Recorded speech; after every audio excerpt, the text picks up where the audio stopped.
thing I'm going to think about is what images do I want to put in here, kind of like what is the composition I'm going to be doing. So I'm going to make a new layer, and this is just going to be kind of like a sketch. So I'm just going to call this like sketch. And then I'm going to use red.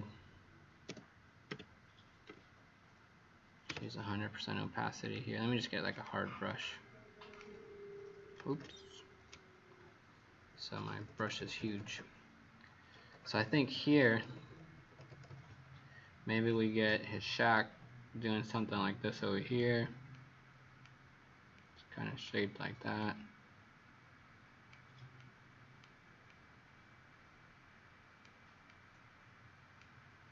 And then over here we can open up, well, I can place.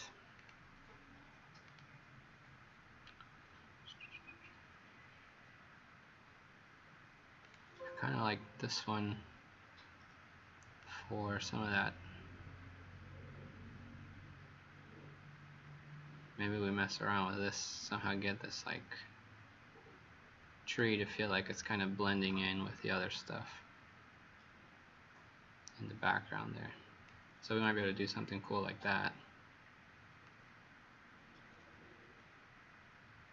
So the first tool I want to start looking at is, so let's start placing some of this stuff. So I'm going to file, place, and then on the thing, once you download the Frank pack, you'll have these three. So we can drop all three. Start with this one first. So here's his shack. I purposely gave it to you with a white background, so you have to cut it out. So if you've never done that before, I'll show you some tricks. And then I'm gonna grab Frank. You're going to post these images? I did. Oh. So if you go on the canvas, here. So when you go to assignment 2, that's this one right here. Oh. So within that it has those 3 images. Mm-hmm. And then this one's the description of the assignment.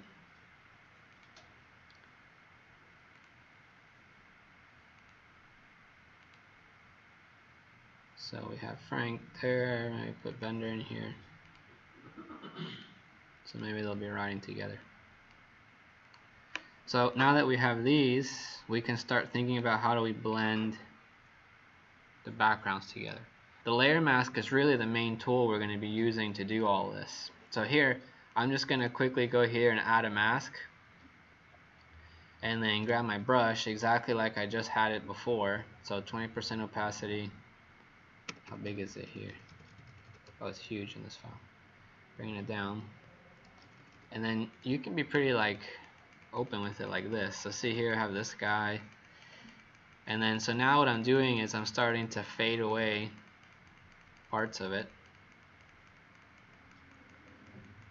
And eventually you can get to the point where you'll never, the key is you want to get rid of these hard edges. But let's say I want this rock to be here and then kind of around that guy.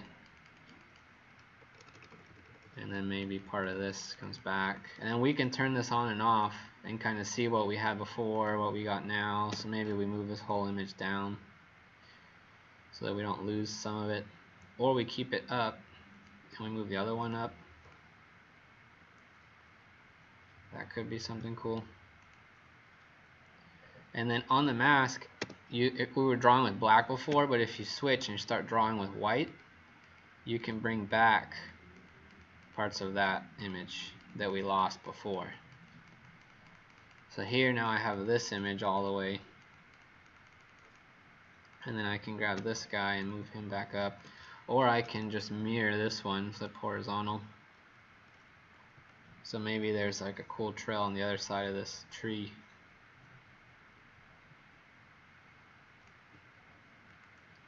So that's kind of interesting. It's like, so if I turn the mask on and off, I have that tree branch that goes up, but maybe I don't want this one. So we can grab here, go onto the mask. So I need something here. And you can use a harder intensity if you just want to like fill areas. So maybe we bring a lot of it back here.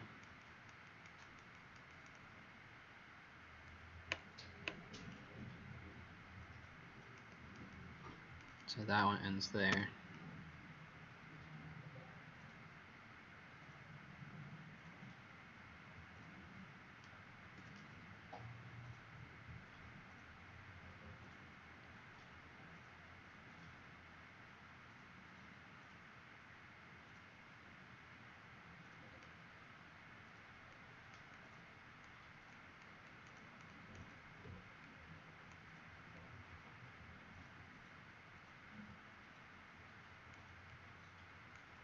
And you can always zoom in and get this like as perfect as you want. Like,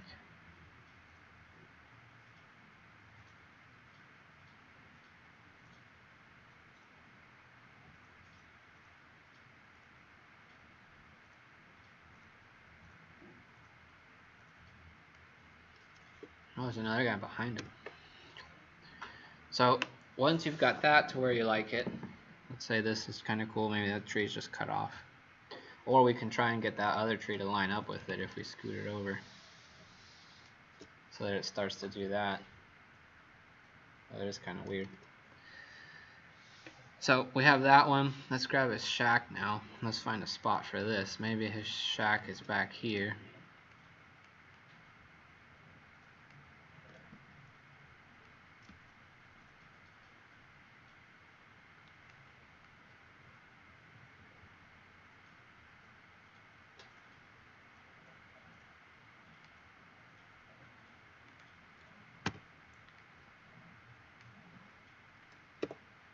So there's a bunch of ways we can cut this white background out.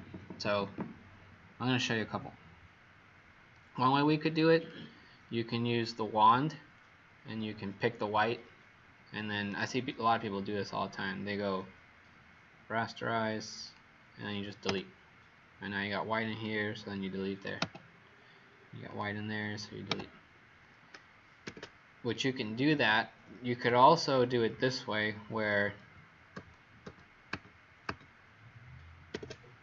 if you have something like this where it's obviously like one color, the wand is going to be really good for that. So here you have, a lot of people don't ever change any of these settings, they just use the wand in the default setting, and it's good sometimes, but if it's not working, then you're kind of stuck unless you know how to adjust the settings. So the most important one is this one, the tolerance, because the way the wand works is it will sample this pixel that you click on. So if I zoom in, so when you look at this level, it's going to sample the pixel that you clicked on, and then look at the tolerance, and then look at all the pixels around this one. And if they're within that tolerance that you gave it, it will grab that pixel and then check all the ones around that until it goes through the whole document and it doesn't find any outside of that area. So that's how this tool works. So the tolerance, the higher number you give it, the greater range that it will grab. Because Photoshop gives every color a number based on like how intense the color is. So the darker numbers have bigger numbers and the lighter numbers have smaller numbers. And so it's important to kind of find, if you don't have a lot of contrast, something like that would not be good for the wand because it's just random everywhere. But something like this is really good. Oops. So in addition to the tolerance, you want to make sure you are looking at these next ones. So if you hit sample all layers, it doesn't matter what layer you have active, it will grab across all layers. See there, I'm on the Frank's Shack one, but it will also grab on the green layer because it's from over here, because it's literally just looking at the whole thing. So sometimes that's really good, and sometimes that's like the worst thing you could do. So you want to know like when to use that one. And then the other one here that's important, I always leave anti-alias on. That's it. It's going to try and assume like and smooth out your diagonals. But is this one contiguous? So do you guys ever mess with this one? So what contiguous does, if you think of, the only other time I hear this term is when people refer to the contiguous United States. So that's all the states except for Alaska and Hawaii, and that's because they're all touching, so they're all contiguous or continuous. So if you think of it that way, if I selected the white here, none of this white touches in here or in here or in there. So if you uncheck contiguous, notice how my selection doesn't include anything, because eventually Photoshop made it to here, right? And it saw that pixel, and if I grab my tolerance and turn this way down, let's say I go to like a really low one, eventually it gets to here and it's like, no, that tolerance is too much. I'm not going to go across this white one. So what you can tell Photoshop to do is, instead of only looking at the one next to it, you can tell it sample all across the whole document and find this color. And then it doesn't matter if it's touching, I'm looking for that color. So in an instance like this, that's super useful. So if you uncheck using your wand, contiguous, and now I click, in one click it grabbed all these little areas. So now if I hit delete, they're all gone. Or instead of doing that, here, once you have it selected, you can click mask and it will do that, which is the opposite of what you wanted, but then you can just invert the mask hitting Control I. So the nice thing with that is, if later I realize part of that was wrong, I can always go back and bring it back. But if you're just trying to cut out the white background and you think that looks good, then you can tell it to apply the layer mask, and now it will just delete all those pixels. So once we have this, I think that is a good spot for it. So Frank can wake up in the morning, hop on his bike, and just drop right into the trail. Or if he's tired, he can just watch people ride by all day. So the first thing I want to do is make it look like it's actually in here. So right here, this tree should be in the way. So here's a cool thing. If you have a selection active, so obviously let me not select anything. If you have a layer and you want to create a mask, there's like 20 ways you can do it. And the standard way, by just clicking the layer mask button, is not always the fastest way to kind of work, because it's just going to by default create a white layer mask that's the whole size of the image. So if you look, if I just click that, that's what it does, just a white layer mask. I'm going to hold Alt and click on it so you see, that's all it does. If that's what you want, then that's perfect, because that's just going to create it and then you can modify it. If you hold Alt and you click on the layer mask, it will do the opposite. So Alt usually will reverse whatever tool you're trying to do. So instead of creating a white layer mask, it created a black layer mask. So the cool thing with that is, if you had something where a majority of the image needs to be hidden, you just want to bring back one little like area, you could do that. Another way that's really useful is, if you have a selection, Photoshop will grab the selection first before it goes into anywhere else. So here, I really only care about that edge because I know my image isn't going to go past the tree over here, so I'm not even worrying about this side. And then if I go over here, if I just normal click, Photoshop will assume I want to crop only that part of the image. So it's going to do this. See, it's going to give me that. So instead of doing that, if we do the alt trick I just showed you, and you alt click on this, it will crop that off for you right away. So that saves you like 8 clicks right there from having to click all the other thing, pick a tool, and then grab it. Another really neat thing is, when you have the layer mask, see here I have white and red selected. As soon as you click on the mask, they become black and white. So you always have black and white ready to go. If you don't, you just hit X. So see, X will alternate these, so you're always ready to flip between them. And if for some reason you had like a gray color here, which can happen sometimes, and you wanted true black, the shortcut to reset your two colors is the letter D. So if you ever hit D, it always gives you 100% black, 100% white. And the reason is that those two colors are directly linked to tools like the layer mask, and there's a couple other ones that use black and white, and so they give you a shortcut to instantly get black and white. So if you ever need black or white, you just need to hit D and then just hit X to toggle between them, and then you're there. And so that makes it super easy to remember when you're working on your layer mask. You just go and you just start doing that. So if we go to adjustments and you use levels, so this is like the most basic one that you can do, and I'm going to show you here. You can get to levels up here, by going to image adjustments and levels, or you can do it down here, and I'll show you this is a much better way to do it because it gives you more control. So if you do it as an adjustment layer, so these guys live over here, this will let you apply it and it gets a layer and a layer mask so that you can actually go into your image and start tweaking this. So anything to the left of this triangle will be 100% black, and anything to the right of this one is 100% white. So you're basically increasing the contrast by doing this, but you want to make sure you're at least hitting it all the way. If we bring this down so that it's only applying to our background, you'll see this is going to look different. So let me drop it on just that guy. So I'm going to clip it just to this one by holding Alt right here in between the two. So now if I look at this, it should look something like that. I mean, we're getting some. So now it's only applying to that one layer that we have in the foreground.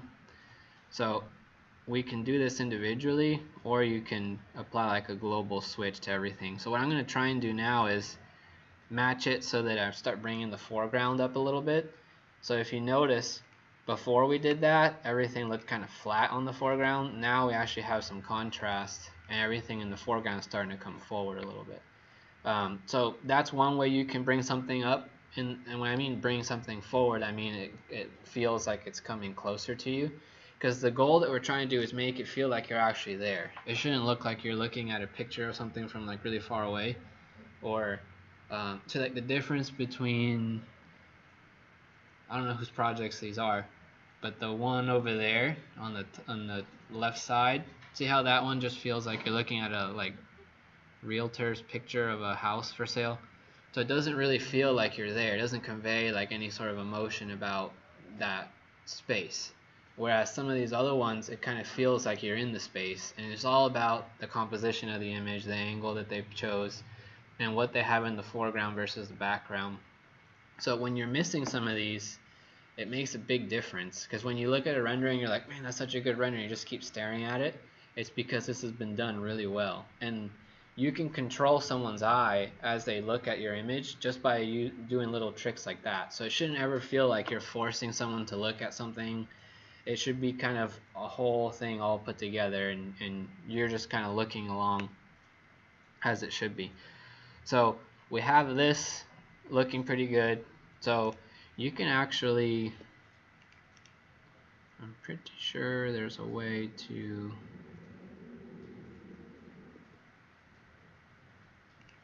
let me just delete that. So I'm going to show you this way. So we can go, whoa, okay. Adjustments, levels. If you do it through here, it looks the same. You have all the same options, but once I accept this, you'll see it's going to disappear, and I no longer have control over changing the settings on this layer. It will just apply it, and it actually changes the values of those pixels. So if I close the document, I come back tomorrow and reopen it, I can never go back to what they were before. If you do it with a layer adjustment, you can always go back because you just turn that layer off. So for now, I just want to match the two background images, so I'm not too concerned about that, because if they match, they'll match, and that's what I'm always going to do. So I'm going to try and get them closer. And there's a neat trick you can do. If you hold Alt when you drag these, it will show you what's called the clipping mask. So anything that shows up is actually being clipped out, which what that means is it's outside of that range where you can actually see.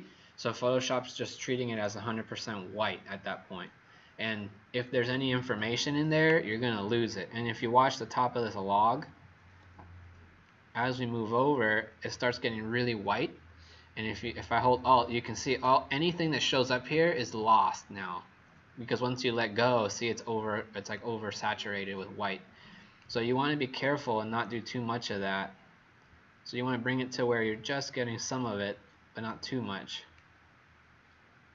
And then the same thing is true on the blacks. So this is showing you where, like, some people look at this and they go, oh yeah, that's good, and then they let go and it's like, whoa, because you're losing all this stuff. So you want to drag this up just enough so that you can see, and then you can let go of it and like visually do like what needs to be done. but you don't want to lose like the detail in the shadows when you're doing the outside. Excuse me.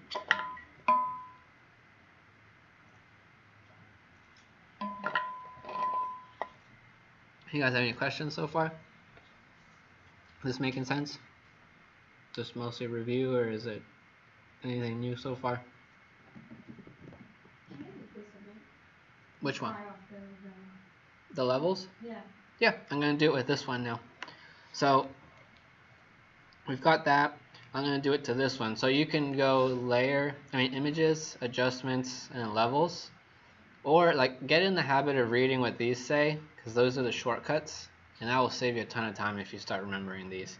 So even if you were here, you could hit Control L and it will bring you to the same spot. And so now I'm going to move it down here because this is going to affect the layer in the back. And you want to bring the darks up a little bit and then the whites down a little bit, because anything here to the left, Photoshop will treat as 100% black, and here to the right is 100% white. So unless you bring those in a little bit, this one's actually has some stuff that actually hit that mark, so it's already been like corrected, but we're just kind of trying to overdo it a little bit. But sometimes you'll see when you open an image, it doesn't have the full range, and it doesn't even hit the side. So you want to at least bring that up a little. So I think here, that's looking pretty good. So before, where we had just like the one image, now it actually starts feeling like these are all part of the same context. And it doesn't have to be perfect. So I'm going to show you after this. It's like a sledgehammer what we're going to do after this. It'll totally make everything look like it's part of the same thing. So this is just to get it so that it looks really good. So now we have this guy, which if we zoom in here, doesn't look like it belongs there at all, right? It's because especially since it's like a cartoon, it's like hand drawn. So this is the one that will be the biggest challenge to match so that it looks like there. And what I see a lot of people do, and it's not whether it's right or wrong, it's just the technique some people like doing, is they'll just lower the opacity until it doesn't look like it's sticking out. But then you get like these like ghost buildings, or like they do with people, and you have like these apparitions, like it looks like you have a haunted building. So rather than do that, because I don't want to lose the detail of my building, I just want it to look like it belongs. So here we can use like, instead of using the levels on this one, you can use we can do hue and saturation and play with like the lightness and then like the saturation of the image, maybe kick down a little bit. And so one thing that's kind of cool when you start playing with these adjustments is when you use the adjustments up here by going to image adjustments, it's going to just apply it across the whole image as a whole, just like we did before when we were adjusting opacity. So if you want more control, use an adjustment layer, because you have the same exact ones here. See hue and saturation, but it's going to make this little layer, and if you click this, it will clip it down to the layer that's below only, rather than applying to the entire stack of layers. Because watch, if I start messing with this, see, it applies to everything, but not Bender's face, because Bender's face is like above that. So if I don't want to do that, you can click this one, and now it's only going to apply to the shack. There's also a shortcut here. If you hover your mouse between the two layers and you hold Alt, see, it becomes that tool, and that clips it down to the layer right below. So here what I'm going to play with is looking at it, and then a combination of looking here. I like the navigator because it gives me like a view of what's happening, like zoomed out without actually having to zoom out. So that's just my preference of how I like to work. Like I'll zoom in pretty close here, and I have that as my like zoom out, like zoomed way out view. And I like these a little bit bigger. Oh, and I have these here for some reason. So that gives me more space. So I like opening up my workspace as much as I can so that this area is really big, and then here my layers are really big. And one thing I have that's probably different than what you have is I've changed these so they look like this, right? So that's probably what your layers look like. So one of the best tips I could give you as far as like working within the workspace is right click on the actual icon for the layers and then change it to large thumbnails, and then you can see it a little bit better. But see here, like if we couldn't read the names, it would be hard to tell if that's Bender or that's Bosworth or which one's which. So if you look right now, every thumbnail is the entire image of the whole document, and then whatever lives on there is like a little speck. So when you have small stuff, it's almost useless. So what I like to do is change it to this one, clip thumbnail to layer bounds. And what that does is you lose like where the image is within the context, but you see it big. So you can immediately see which one it is. So if I'm trying to find Bender and I can't figure out where he was, I can see him right there. And I'm like, oh, that's the one I want. So that's just like a little thing that helps kind of with navigating around in there and all that. So here, what we can do, I can adjust this, I can make it more intense, play around with that. Maybe we lighten it a little. So something like that, so it doesn't look too obvious that it was added back there.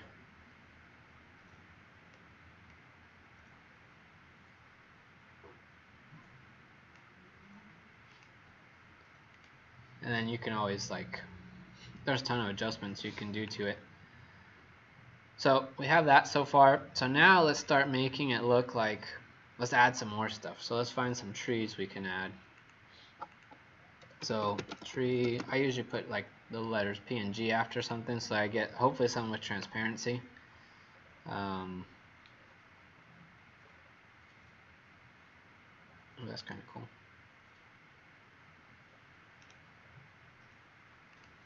Let's see, does it have transparency? Oops, I dropped it behind there. So it doesn't. But it's pretty easy to grab this and delete it. So we've got this guy in here now. So let me undo that because my tolerance was too low.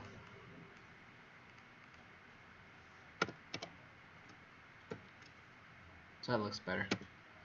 So now I'm going to use this. I had this off screen so I didn't grab it. I'm going to use this guy to help blend the seam and have it go across the two. So here I kind of like right there. Now I'm going to make that way bigger.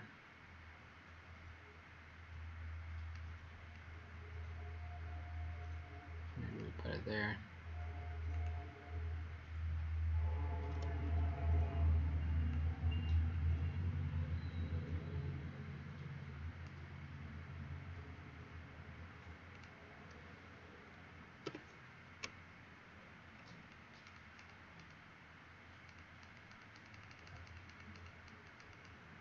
So obviously this one doesn't look like it belongs here right now. It's kind of like, it looks weird.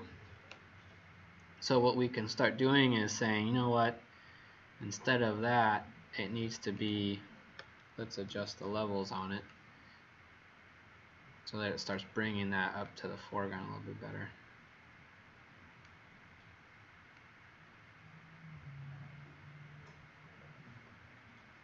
So once you get it right, it just like pops and it looks like it's part of that image. What you'll notice is that it no longer feels like it's sticking out. Obviously right here it's going to look weird because we have that other image in the background.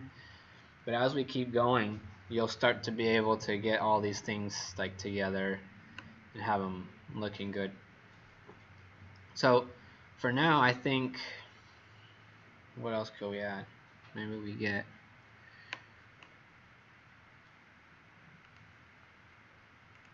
like a little squirrel or something coming across.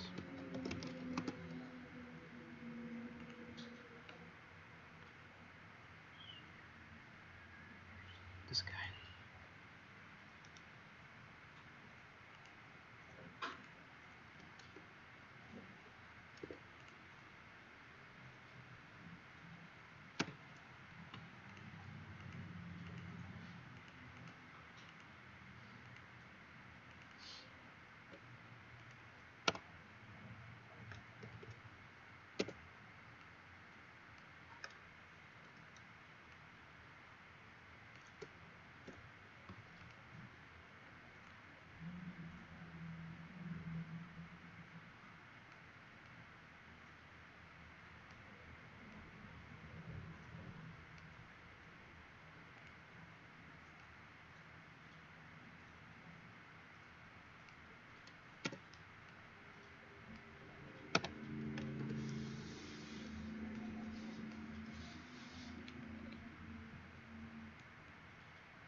So for this guy, maybe we use a different brush on the mask. So there's this one brush that looks like a Canadian maple leaf. So here. So that's this one. So if I make a new layer, this one draws like this. So it does this like scatter effect. So for the mask, I only want it to draw black because I just want it to look like it's either drawing black or white to reveal, right? Because what happens is if I switch this to black and I draw, it will draw black. Oh, okay, good, it's working. So let me delete this. So now I'm going to go to the mask, shrink this way down, because I want to hide this and make it look like there's branches in front of this little guy.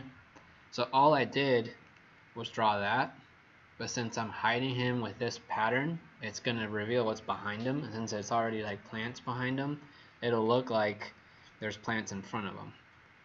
And that's way nicer than trying to fade it in and doing all that. And it's really easy. So then he looks like he's there. I can adjust. Let me see if I can get him. So see here, this is a histogram that doesn't go all the way. This is using curves, so it's a little different, but so I can try lining him up.